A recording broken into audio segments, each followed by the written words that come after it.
Welcome back to Dan's Messy Garage. This is going to be day 7 of working on the F250 truck bed floor replacement. My goal, or I will attempt to, have this welded in today. It's 11:30 a.m. and I can only work in here until like 5 or 5:30 if I stay in here that long. So first thing I need to do, go back to the back of the truck here. I got to modify one of my notches.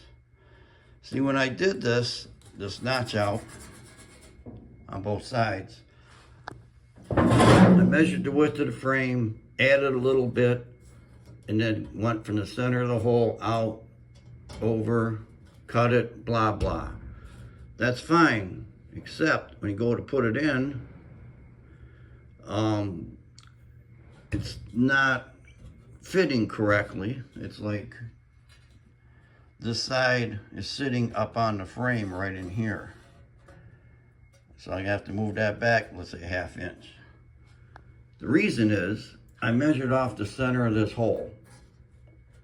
That way. But the hole is not in the center of the frame. You know, it's offset. So that threw my locations off, if that makes sense. So I need to cut this back, move that over.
It's 4:30. This is the end of day, I believe, 7.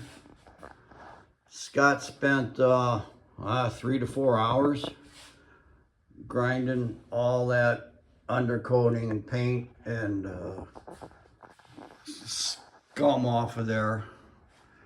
I think it was like a truck bed liner over the top of paint, but it was thick, gnarly stuff. But he got it all off. And then we tried fitting the bed a couple times, and it just wouldn't go down on the sides. And it turns out there's a 5th wheel brace under the floor. And since this floor pan has different depths, let's say, of trough, it sits up on top of that 5th wheel brace. So we had to cut the ends of the 5th wheel brace off. And I got a little plasma cutter. It did all it could, but you know, that stuff was like 3/8 of an inch to looked like 1/2 inch thick in spots. And it took a lot, but we got her out of there. The bed is back in, still not welded. Maybe tomorrow, we'll see. Thanks for watching Dan's Messy Garage. Stay tuned for episode 8 in the future.